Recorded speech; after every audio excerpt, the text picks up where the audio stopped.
ஏன் இந்தியாவில் உள்ள பெண்கள்கிட்ட மட்டுமே majority of the gold jewellery இருக்குது? ஏன் கோல்டு அவங்க அவ்வளோ வேல்யூ பண்ணுறாங்கன்னு என்னைக்காக யோசிச்சிருக்கீங்களா? Let me tell you the story பிகின் தட். பட் அதுக்கு முன்னாடி நான் Madhusudhanan, your friendly storyteller. 1950களில் ஒரு மனைவி ஒரு பேங்க் அக்கௌண்ட் கிரியேட் பண்ணணும்னா கேட்குற முதல் question, where is your husband signature?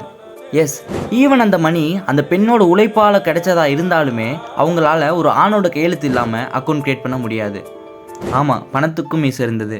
20ஆம் செஞ்சுரியோட மிட்டில் ஒரு பெண் ஒரு பேங்க் அக்கௌண்ட் கிரியேட் பண்ணணும்னா எய்தர் அவங்களோட கார்டியன் ஆர் ஹஸ்பண்ட் சிக்னேச்சர் கட்டாயங்கிற சட்டம் இருந்தது. ஒரு பெண் தன்னோட குடிகார கணவரிடமிருந்து பணத்தை காப்பாற்ற எப்படி கடுகு டப்பாலையும் சீரக டப்பாலையும் ஒழிச்சு வைக்கிற மாதிரி இந்த சட்டத்தையும் உடைக்க அவங்க கிரியேட் பண்ண ஒரு டெக்னிக் தான் கோல்டில் முதலீடு. அவங்க வெயிஸ்ட்ல அணிகிற பெல்ட், சோக்கர்ஸ், பேங்கிள்ஸ் இப்படி எல்லாத்தையுமே யாரோட பர்மிஷன் இல்லாமல் வாங்க முடிஞ்சது. ஏன்சியன் ஹிந்து லாஸ் படி ஒரு பெண்ணுக்கு திருமணத்தில் சீராக கொடுக்குற தங்கம் அவங்களுக்கு தான் சொந்தமானது. ஈவன் டுடே நம்ம பார்க்குற நிறைய பெண்கள் தன்னோட குழந்தையோட child educations, daughter weddings, parent treatments இப்படி எல்லாத்துக்குமே அவங்களோட நகையை தான் யூஸ் பண்ணுறாங்க.